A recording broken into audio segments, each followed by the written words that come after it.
Donald Trump 5 मोर्चों पर घिर गए हैं। 4 महीने के कार्यकाल में कई नाकामी हाथ लगी है।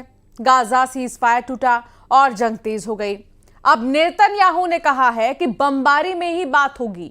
ईरान के सर्वोच्च नेता अली खामेनेई ने कह दिया है कि अमेरिका से डील हो या ना हो, ईरान परमाणु कार्यक्रम नहीं रोकेगा। देखिए रिपोर्ट।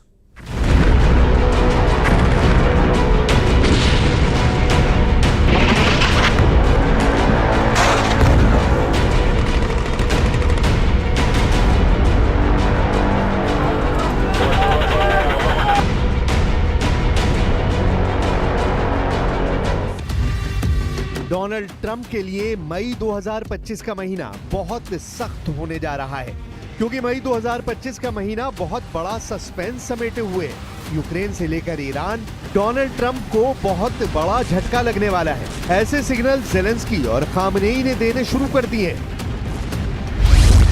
यूक्रेन के राष्ट्रपति व्लादिमीर ज़ेलेंस्की ने कहा है कि हम अपनी 1 इंच जमीन भी नहीं देंगे, और ईरान के सर्वोच्च नेता अली खामेनेई ने कहा है कि अमेरिका से डील हो या ना हो, ईरान परमाणु संवर्धन नहीं रोकेगा। यानी यूक्रेन और ईरान के मोर्चे पर डोनाल्ड ट्रंप सबसे बड़ी जंग को खत्म करने या उसे टालने में फेल होते नजर आ रहे हैं।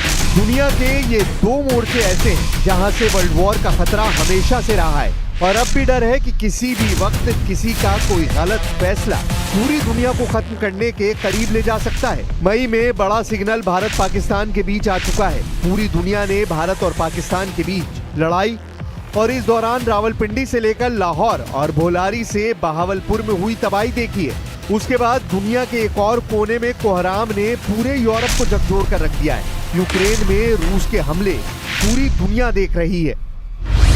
ऐसे वक्त में डोनाल्ड ट्रंप ने पुतिन से फोन पर बात की है, साथ में ज़ेलेंस्की और नेटो देशों से भी बात की है।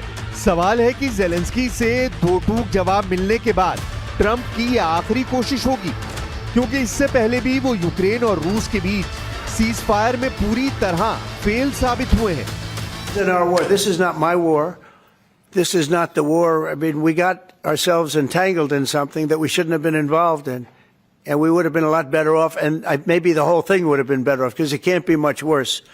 It's a real mess. It's a death trap. Putin भी कह चुके हैं कि युद्ध का नतीजा वही होगा जो उन्होंने फैसला किया है। पुतिन कह चुके हैं कि युद्ध लड़ने के लिए उनके पास कोई कमी नहीं है। पुतिन का दावा है कि इस युद्ध में वो हर चीज मिटा दी जाएगी जिसकी वजह से युद्ध करना पड़ा। पुतिन बार बार बता रहे हैं कि इस युद्ध के बाद रूस की सुरक्षा सुनिश्चित हो जाएगी। लेकिन रूस और यूक्रेन के युद्ध के बीच डोनाल्ड ट्रंप की पुतिन से भी बात हुई है, और ज़ेलेंस्की से भी युद्ध रोकने की अपील की गई है।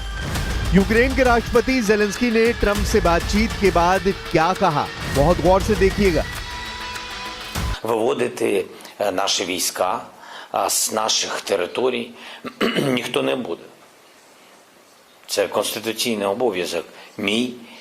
Це обов'язок наших військових захищати суверенітет і територіальну цілісність України. लेकिन ज़ेलेंस्की से बड़ा झटका ईरान ने दिया है। ईरान के सर्वोच्च नेता अली खामेनेई ने हर बार की तरह इस बार भी ट्रंप को एहसास दिला दिया है कि ईरान डरने वाला नहीं है। ईरान के परमाणु कार्यक्रम पर कोई ब्रेक लगने नहीं जा रही, फिर चाहे कोई बात करे या ना करे।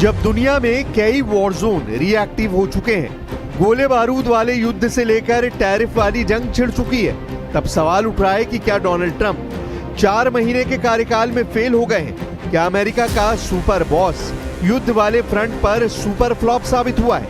अमेरिका से दुश्मनी फिर से रिकॉर्ड तोड़ रही है। खामेनेई से लेकर जिनपिंग और पूरा यूरोप ट्रंप के खिलाफ खड़ा हो गया है। I think something's going to happen. It's a very big egos involved, I tell you. big egos involved, but I think something's going to happen. And if it doesn't, I'd just back away and they're going to have to keep going. Again, this was a European situation. It should have remained a European situation. यूरोपीय संघ की विदेश नीति प्रमुख काया Kallis, जो पहले Estonia की प्रधानमंत्री थी, वो अब अमेरिका के सामने बड़ा तीखा सवाल लेकर आई हैं।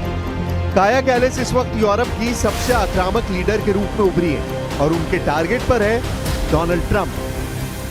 We heard from I think it was last week when America said that, if Russia doesn't agree on, full and unconditional ceasefire, then there are going to be, consequences. So we want to see those consequences also from the U.S. side.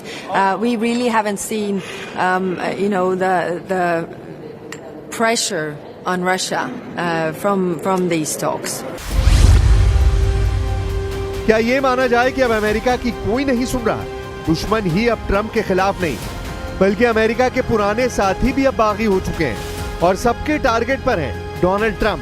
Trump ने जहां जहां युद्ध की आग बुझानी चाहिए, वहीं से तेज धार वाले चाकू अब ट्रंप पर वार कर रहे हैं। ये बात ट्रंप बहुत अच्छी तरह जानते हैं कि यूक्रेन का युद्ध बहुत बड़ा चैलेंज है, जहां उनके सामने एक तरफ पुतिन है और दूसरी तरफ ज़ेलेंस्की को बचाने में जुटा पूरा यूरोप। लेकिन ट्रंप ने अब पूरी उम्मीद पुतिन से कर ली है और अमेरिका रूस के समीकरणों का रिकॉर्ड बताता है कि ट्रंप से बहुत बड़ी गलती हो सकती है।